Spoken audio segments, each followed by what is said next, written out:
making a starter, I hope. It's a 1/4 pound of dry malt extract and about 3/4 of a quart of water, sterilizing my jar and lid. And the reason I say I hope,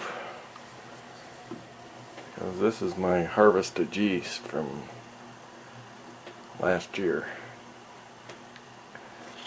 I'm doing this way ahead of time so I can make sure the yeast is good before I start brewing. You have to sanitize. This is where I'm going to put the water for top up. And since that will go in cold, the bucket should be sanitized. My preferred sanitizer is sodium metabisulfate or metabisulfate. I don't know. Because that's what I have for wine. And I'll go ahead and sanitize these, which is where I'll get my filtered water from the faucet, because I have good water here. And everything that will touch the beer after the boil has to be sanitary. So I have my buckets marked for gallons. I will dump those into this one to heat up my sparge water. I'll dump a little bit of extra in that one.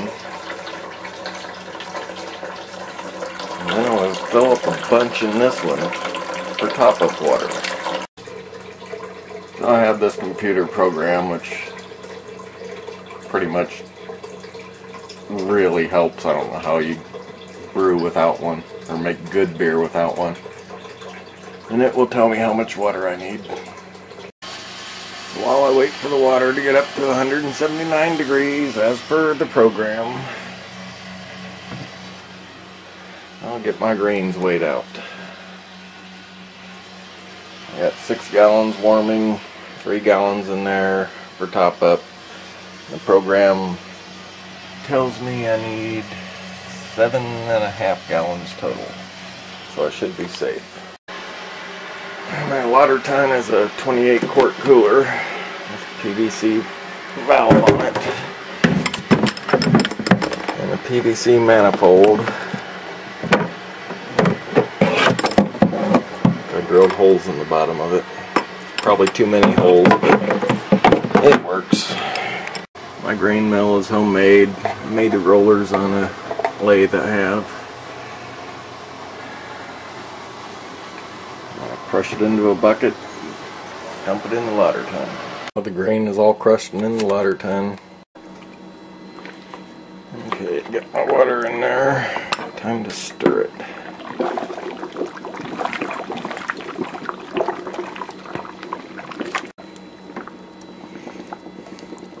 If you're doing all grain, you really need a good thermometer.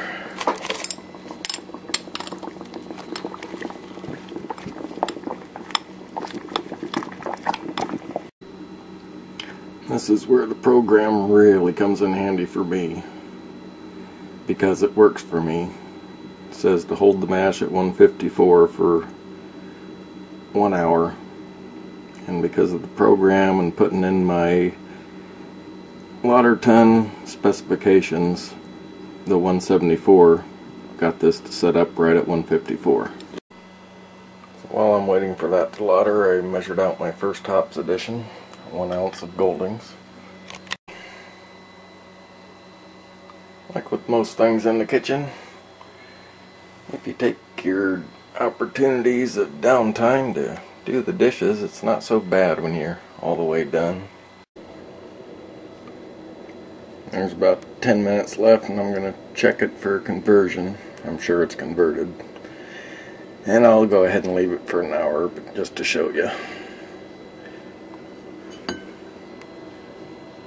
Regular old iodine. The colorless iodine doesn't work, I found out.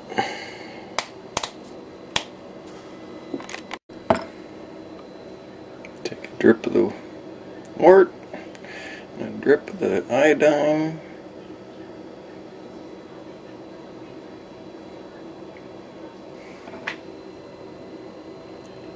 If it turns blue, there's still starch in it. I don't see any blue. Got a batch sparge, so all I'm doing is opening up the petcock, letting it flow out, putting a gallon and a half in there, let it sit for a little while, stir it a little bit, let it flow out, do that one more time, and then I'm done. First couple, or you start this out, some people just open it way up and let it flow, but I found I get cloudy beer if I do that.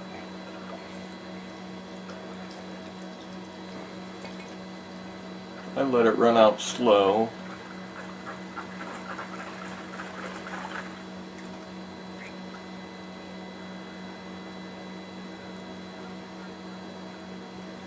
Until I get clear beer, or clear wort out of it.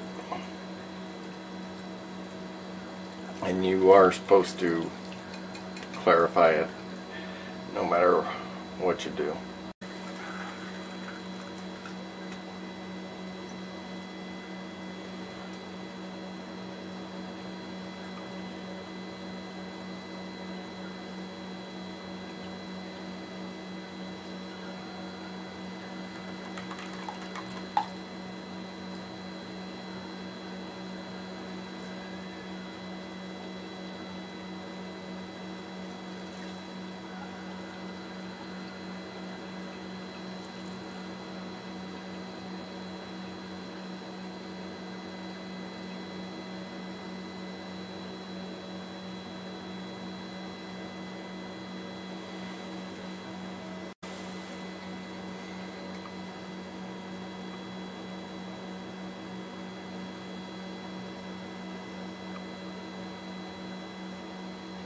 And now I can see that it's running pretty clear.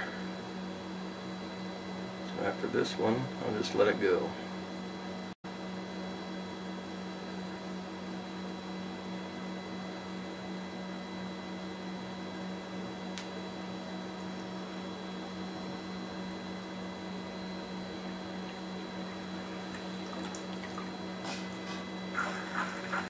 Bad thing about batch sparging is you have to, this is setting up the grain bed to be a filter. You have to reset that every time. But it saves you a little money and equipment.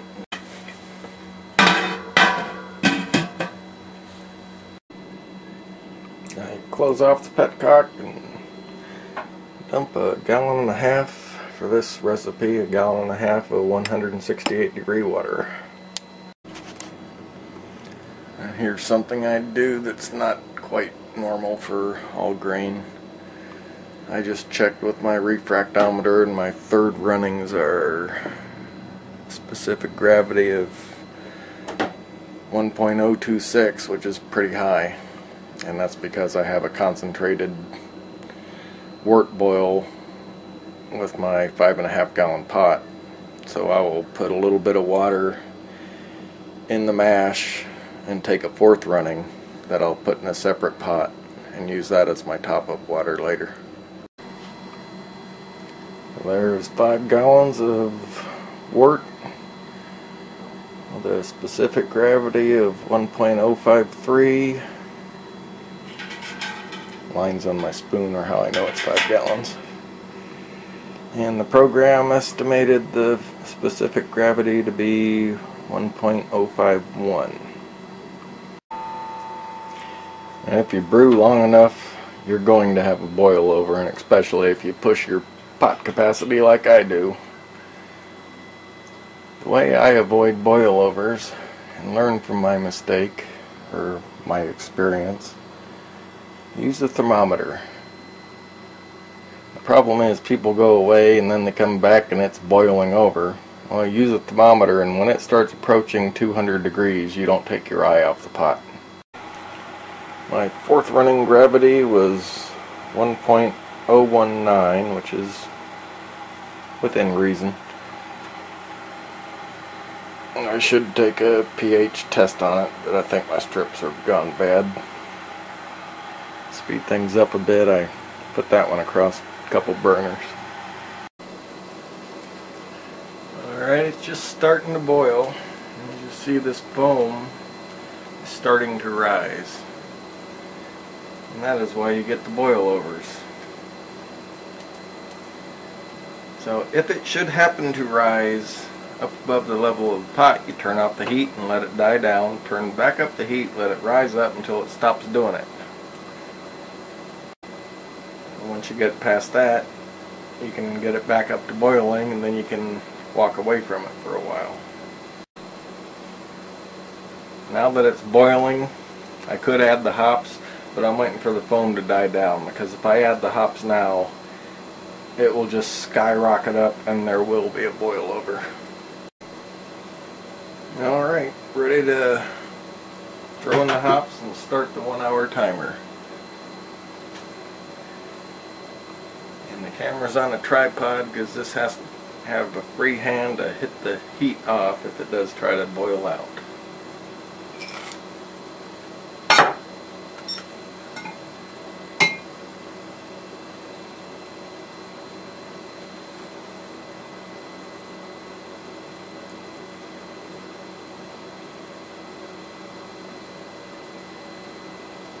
Wasn't that exciting?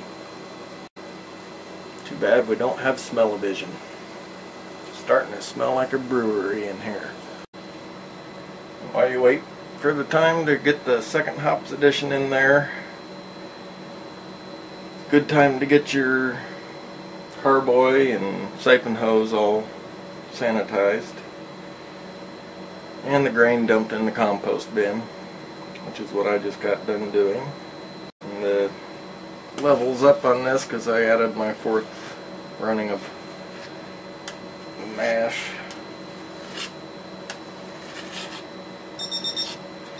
There's the time for the next top addition.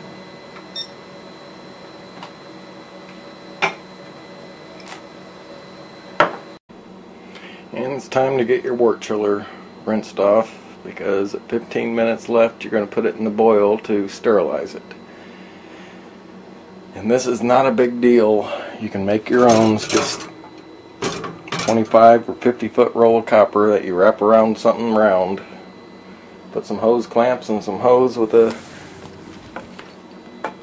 hose attachment that you have on your sink nozzle. And then since my kitchen doubles as a laundry room, I just run the out hose into the washer and reuse the water that way. And also the spoon and a whisk, in case I decide I want to use a whisk, will go into the boil to sterilize them. Everything else is sitting in sanitizer. And you don't need a boil where the wort's trying to fly up out of the pot. You just need something to roll it to keep it getting stirred so the DMS gets driven off with the bubbles. I used to have a problem with head retention until I cut back on my boil. Alright, 15 minutes left. I got my stuff in there sterilizing and just dumped in a little bit of Irish moss, 1 teaspoon. Alright, the hour's up. Get it cooled off down to about 70 degrees or somewhere below, preferably 100, as fast as possible.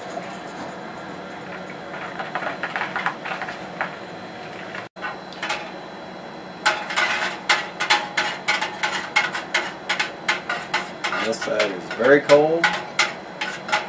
This side is too hot to really touch for long. I stir it without introducing air. You don't want to stir it violently right now because you will aerate it. It'll taste like cardboard. Now it's down below 100, so aerating it or oxidizing it isn't that big of a deal anymore. Now it's below 90, so I can try to put air into it.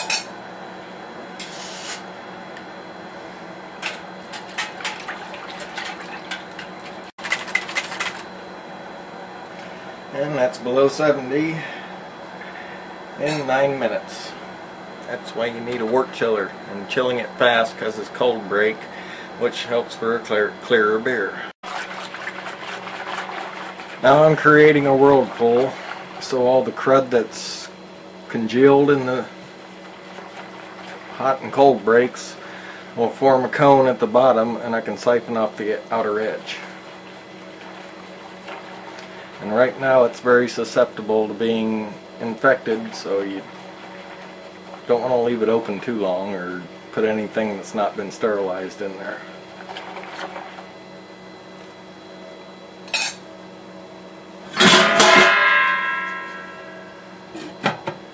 Cover it and wait about 15 minutes to a half an hour, and it should stop spinning, and I'll be back.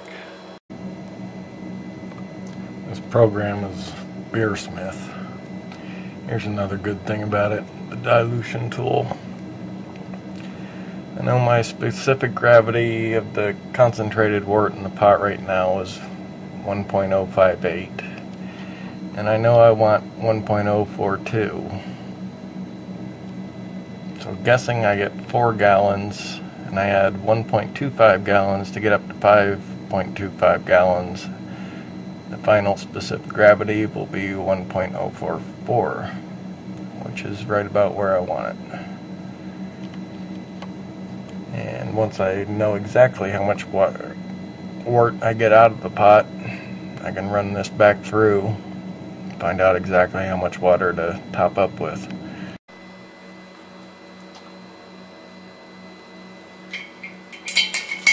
Don't worry, I sterilized my finger. Or sanitized my finger. I think I sterilized the other finger earlier. Now I siphon and splash to get more air into it.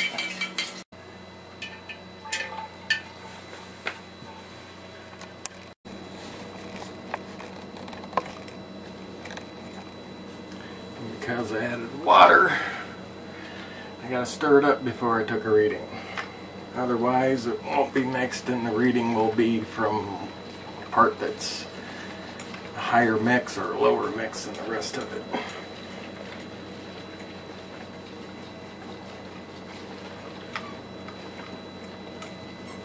This also puts air into it, and you need all the oxygen in there for the yeast.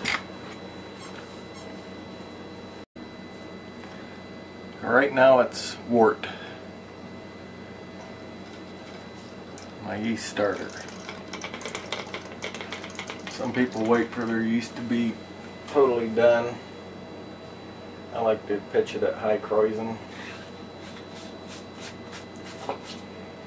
That way I know the yeast is active, hasn't gone to sleep, and it'll just jump right in there and get to work.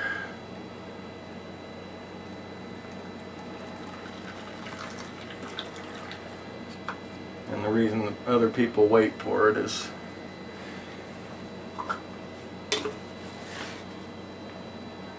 they don't want all this non-recipe beer in there.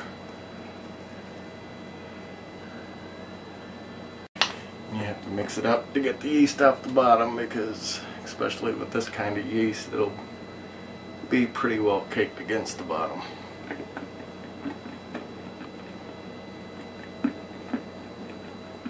One reason I like this yeast.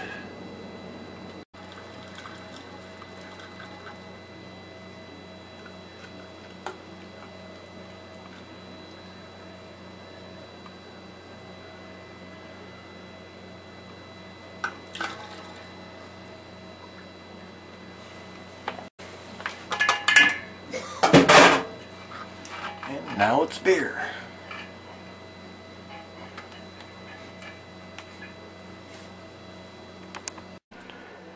And there's my fermentation cooler inside of a closet.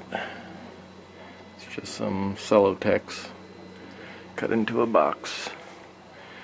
And it should start fermenting in usually 12 hours for me, the way I do it. And then wait 14 days, leave it in the primary only, and bottle it.